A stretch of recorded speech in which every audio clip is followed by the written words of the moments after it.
Hello, this is Worldwide Geography, a channel all about geography. Would you believe that Australia claims ownership of over 8,000 islands? Looking at a world map, you might guess 100 or maybe 1,000 at most. But the reality is, Australia boasts a staggering number of islands. That includes the mainland, a vast land mass covering about 7.6 million square kilometers. Tasmania, the second largest island under Australia's wing, spans around 65,000 square kilometers, similar in size to Lithuania or Sri Lanka. Surprisingly, Tasmania's size might not seem evident, overshadowed by the immense mainland. Australia's island portfolio extends across the Pacific, Indian, and Southern Oceans, alongside the Coral and Timor Seas, as part of its external territories. The land down under truly lays claim to a diverse array of islands scattered across various waters. Around 4,000 kilometers southwest of Perth, which is already Australia's largest western city, you will find the Heard and McDonald Islands. The islands comprise of mostly barren volcanic Antarctic islands. These islands are in fact so distant from Australia that they are closer to Madagascar. Christmas Island, an external territory of Australia, rests in the Indian Ocean, positioned south of Java, Indonesia, spanning approximately 135 square kilometers. This island houses a mere population of 1,400. Apart from its name, Christmas Island is renowned for its spectacular red crab migration, an annual spectacle where millions of crabs emerge from the forests and journey toward the ocean. I'll admit, this gives me the chills. I'm not particularly fond of spiders, and crab movements feel eerily similar. By the way, want to take a guess at how this island got its name? Well, it was first spotted on, you guessed it, Christmas Day. Minus the slightly terrifying crab procession, Christmas Island stands out as one of the most stunning places on Earth. It is home to a plethora of amazing flora and fauna. Around 450 kilometers east of Cairns in Queensland, you will find a tiny 19-acre island named Willis Island. Now, believe it or not, this island is actually permanently inhabited. It is the only permanently inhabited in the Coral Sea Islands territory. The reason why this island exists and people live there is that there is a weather station on the island, one of whom is an officer in charge and one a technical officer, as well as 2 engineers. Now, how crazy would it be living there in the middle of absolute nowhere? What if something goes wrong? The closest hospital will be hours away by helicopter. Next on the list is Fraser Island, an island I've actually had the pleasure of visiting. This stunning island spans 123 kilometers in length and reaches 22 kilometers at its widest point, covering an area of about 184,000 hectares. Remarkably, it holds the title of being the largest island globally, hosting a small population of around 160 residents.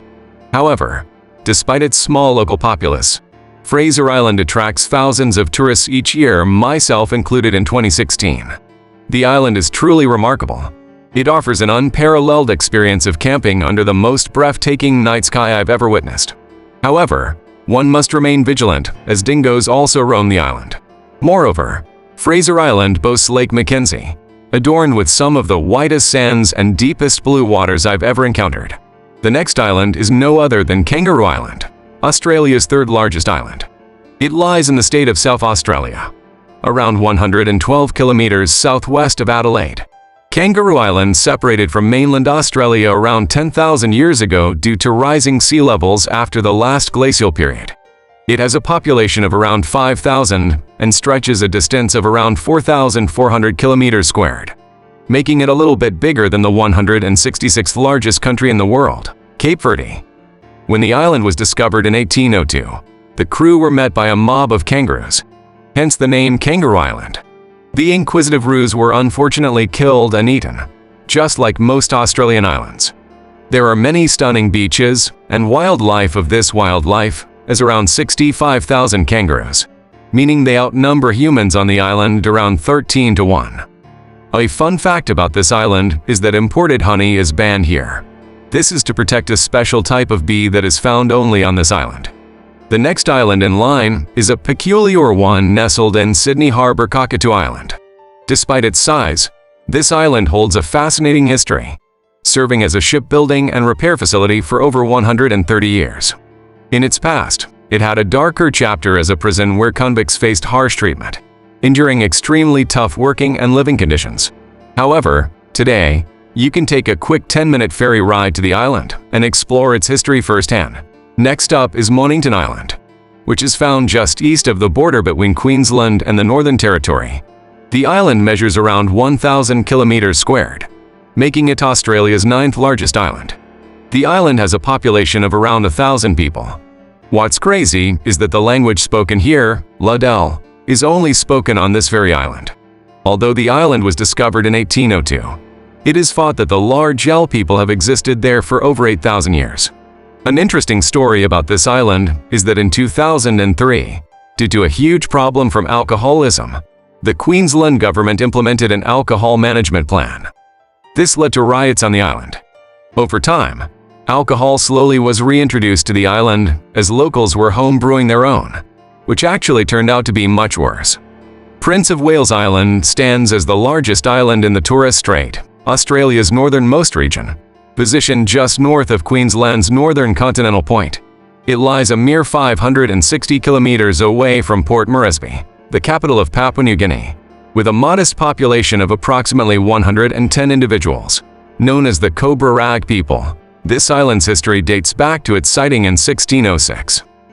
However, a tragic incident occurred in 1869 when a British shipwreck led to a devastating massacre of the crew by the locals. Norfolk Island is Australia's most eastern point.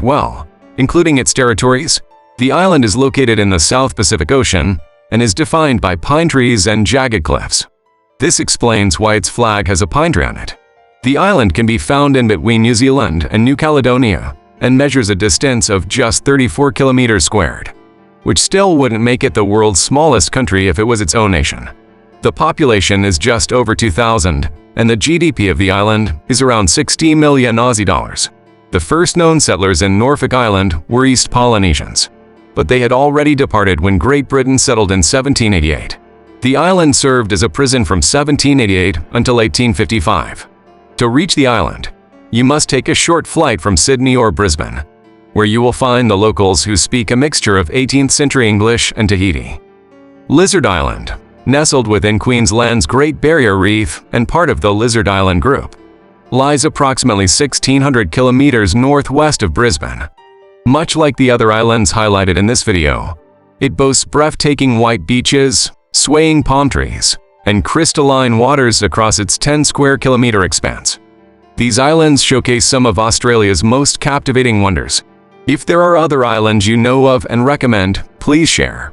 Your input is valuable to us. Thank you for watching. If you enjoy discovering new cities and countries worldwide, stay tuned for more fascinating videos. Until next time, thank you for tuning in.